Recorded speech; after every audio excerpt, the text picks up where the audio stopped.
Assalamu alaikum and welcome you all to this lecture series on botany. Today we will discuss about pollination. Right? What is pollination? ये pollination क्या है? We all know that in higher plants, especially angiospermic plants, they have a specialized structure which is known as flower. In flower हमने क्या देखा है इस flower में?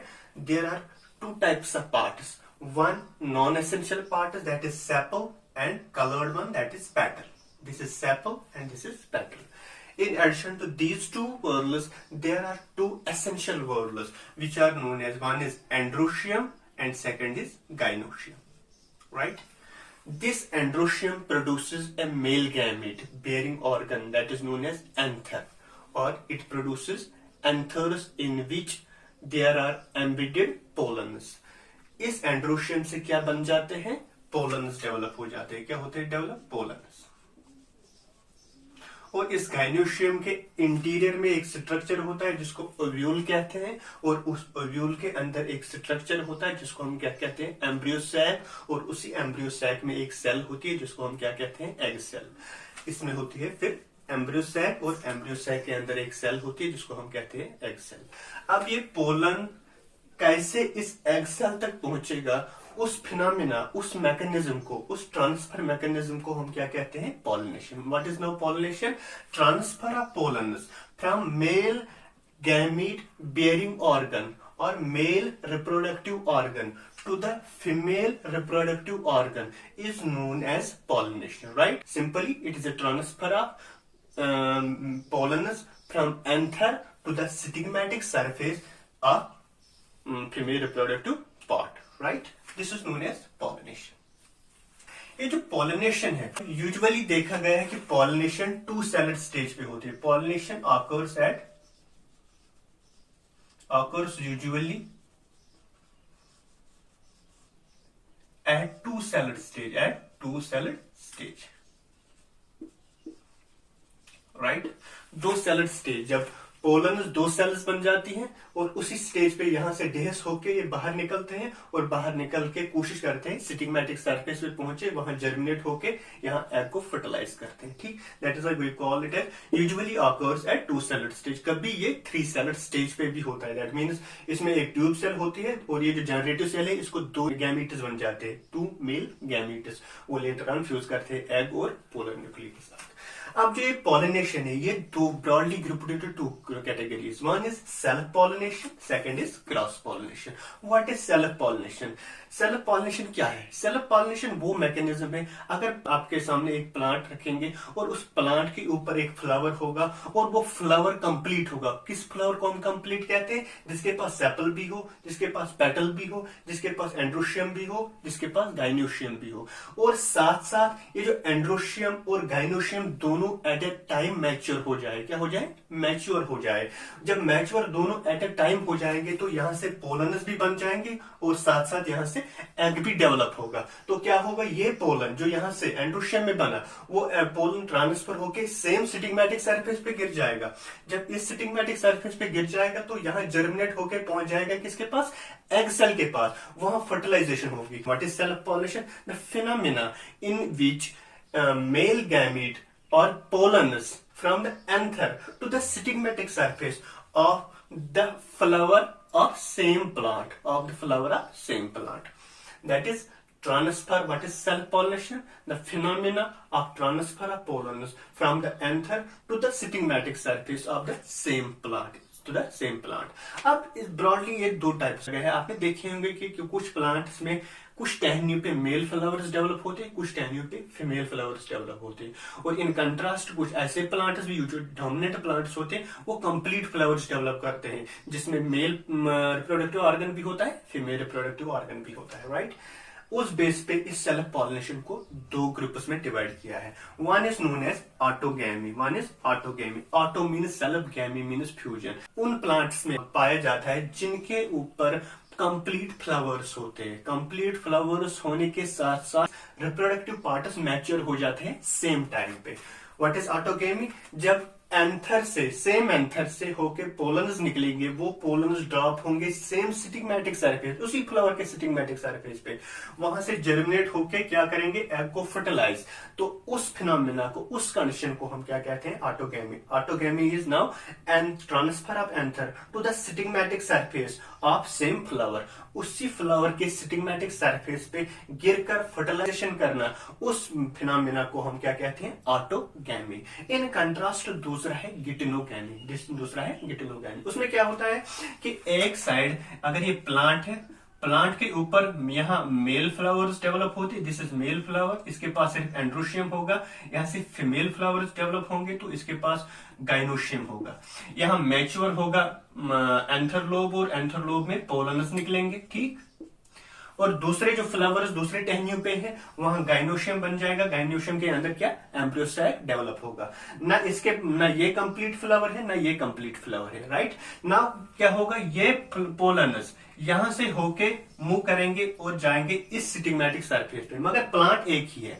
जब ऐसी कंडीशन है, सेम प्लांट है बट फ्लावर्स आर यूनिसेक्सुअल, एक ही सेक्सुअल ऑर्गन है उसके पास, एक ही सेक्स ऑर्गन है उसके पास, मैच्योर होके इसको ट्रांसफर करके पहुंचाना है किसको, फीमेल गैमेटोफाइट तक, फीमेल गैमेटोफाइट तक।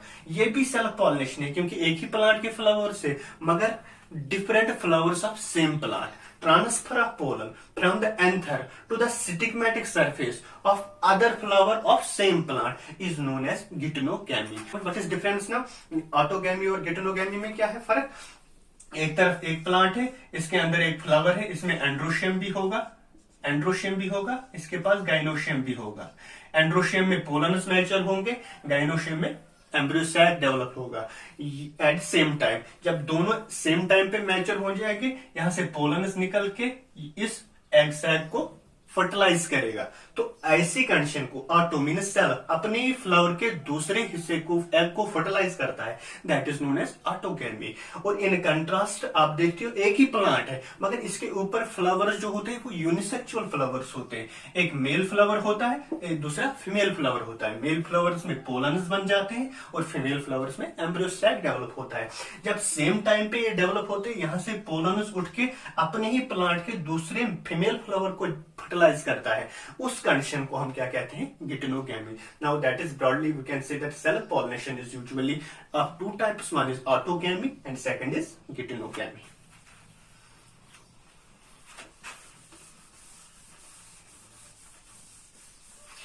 अब इसमें दो कंडीशंस है। यूजुअली ये जो पॉलिनेशन, सेल्फ पॉलिनेशन कब होगी, ज्यादा चांसेस कब होंगे, आपने अक्सर देखे होंगे कुछ प्लांट्स, उनके ऊपर जब फ्लावर्स होते हैं वो बहुत देर तक क्लोज्ड रहते हैं। क्या रहते हैं, क्लोज्ड। और जब वो ओपन हो जाते हैं तो उनमें फर्टिलाइजेशन हुई होती है और प्रियर टू ओपनिंग उनमें एक स्ट्रक्चर डेवलप होता है जिसको हम कहते हैं फ्रूट। दैट मीन्स इसका मतलब क्या है कि अगर फ्रूट ने डेवलपमेंट स्टार्ट किया तो वहां फर्टिलाइजेशन हुई होगी। ऐसे फ्लावर्स जो देर तक क्लोज्ड रहते हैं, और देर तक क्लोज्ड इसलिए रहते हैं ताकि वहां के मेल पोलन्स अपने ही फीमेल पार्ट को फर्टिलाइज करे।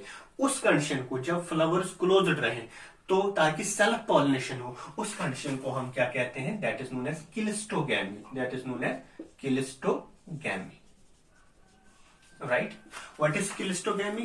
It is a phenomena in which flowers remain closed until fertilization takes place. Fertilization क्या है, पोलन यहां से निकल के मेल गैमीट्स निकल के यहाँ फीमेल गैमीट के अंदर एग और पोलर न्यूक्लियर को फर्टिलाइज करते हैं, उसको हम क्या कहते हैं, क्लिस्टोगैमी, राइट। दूसरी कंडीशन क्या है, यूजुअली जब फ्लावर्स क्लोज्ड रहेंगे तब तक फर्टिलाइजेशन के टाइम, और देयर आर ब्लीक चांसेस, कोई चांस नहीं है कि वहां क्रॉस पॉलिनेशन होगी, क्योंकि क्लोज्ड फ्लावर मैच्योर डेhiscence तक रहते हैं क्लोज्ड। जब क्लोज्ड रहे तो वहां क्रॉस पॉलिनेशन नहीं होगी, यूजुअली वहां self pollination. This is one condition for self pollination. और कभी क्या होता है, ये फ्लावर्स पहले ही ओपन हो जाते हैं, पहले ही ओपन हो जाते हैं, मगर दोनों mail and female gametophyte, mail reproductive part and female reproductive part, दोनों सेम टाइम मैच्योर हो जाते हैं। जब दोनों सेम टाइम मैच्योर हो जाएंगे, मेल रिप्रोडक्टिव पार्ट भी और फीमेल रिप्रोडक्टिव पार्ट भी, उस कंडीशन को हम क्या कहते हैं? Homogamy. Homogamy is a phenomena of maturing both male and female gamete part. Homogamy is a condition in which male and female gametophyte और मेल रिप्रोडक्टिव पार्ट और female reproductive part mature at same time. जब दोनों mature साथ साथ होंगे, दोनों develop होंगे साथ साथ, ये भी रिप्रोडक्शन के लिए तैयार है, ये भी रिप्रोडक्शन के लिए तैयार है, तो इस कंडीशन में ज्यादा चांसेस है कि अपना मेल अपनी फीमेल पार्ट को फर्टिलाइज करे। This condition is known as homogamy. This is known as homogamy, right? This is known as homogamy. And now benefits of या advantages of self-pollination. Advantages of self-pollination. Advantages of self-pollination. पहला जो है, इसके अंदर देखो, ये plant है, plant के ऊपर फ्लावर्स बने, जो जेनेटिक मटेरियल प्लांट में होगा वही फ्लावर में होगा, वही मेल फ्लावर वही फीमेल फ्लावर में होगा। नया कोई एलील नहीं आएगा। जो भी एलील्स होंगे इनके फ्लावर्स जेनेटिक मेकअप में, वही एलील्स इनके फ्लावर्स, फ्लावर पार्ट्स में, हर किसी पार्ट में होगा। ठीक, that means it maintains purity of race. It maintains purity of race. It maintains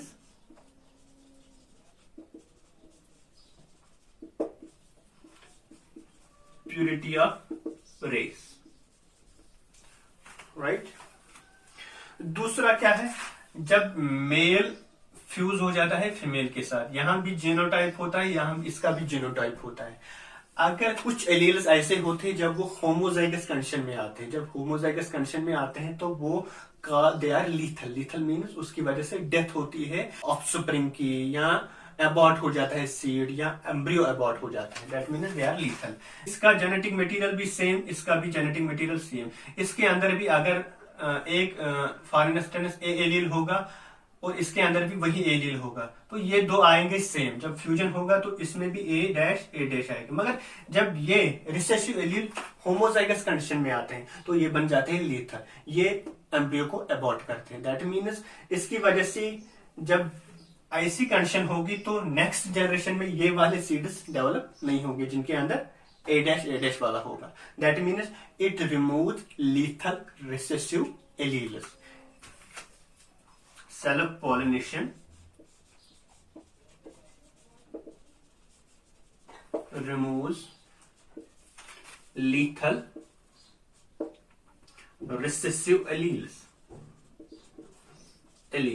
ये पॉपुलेशन के लिए पॉजिटिव माना जाता है क्योंकि नेगेटिव ट्रेट्स वाले एलील्स खत्म हो जाते हैं। That is why self pollination removes lethal recessive alleles. These are the main advantages of किसकी? सेल्फ पॉलिनेशन की। अब इसके डिसएडवांटेजेस क्या है? पहला है इसको इम्यूनिटी टू डिजीज डिक्रीजेस।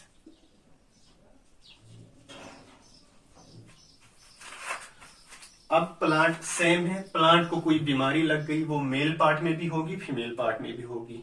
अब ये बीमारी नेक्स्ट जनरेशन जब सीड बन जाएगा उसी प्लांट के फ्लावर के फ्यूजन से, तो जो सीड बन जाएगा उसमें भी वो बीमारी होगी। जो सेल्फ डिफेंस मैकेनिज्म होता है लिविंग ऑर्गेनिज्म में, वो पासिंग जनरेशंस में डिक्रीज होता जाएगा, पासिंग जनरेशंस में डिक्रीज होता जाएगा क्योंकि उसमें एलील्स वही होंगे, क्योंकि नई नई एलील्स कंबाइन नहीं होंगे, तो उस वजह से इम्यूनिटी टू डिजीजेस डिक्रीज हो जाएगी। दूसरा vitality and vigour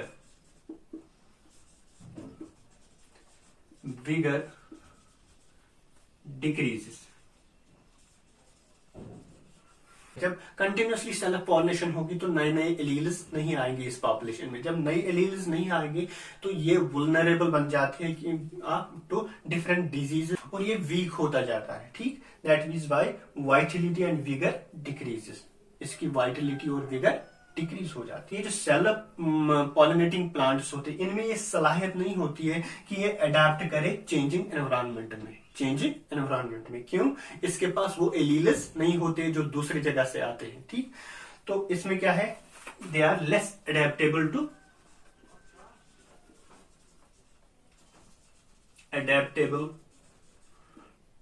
to changing environment, right? These are few different. पहले इम्यूनिटी डिक्रीज हो जाती है,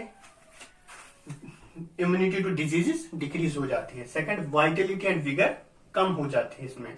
और थर्ड, ये अडेप्टेबल नहीं होते हैं चेंजिंग एनवायरनमेंट में, क्योंकि इनके जो एलियंस होते हैं वो फिक्स्ड होते हैं, उसमें कोई चेंज नहीं हुई होती है। वही कंपोजिशन होता है जो पेरेंट्स में, वही सीड्स में होता है। That is why they are not much suitable for changing environmental conditions. This is all about self pollination. Next lecture we will talk about cross pollination. Thank you.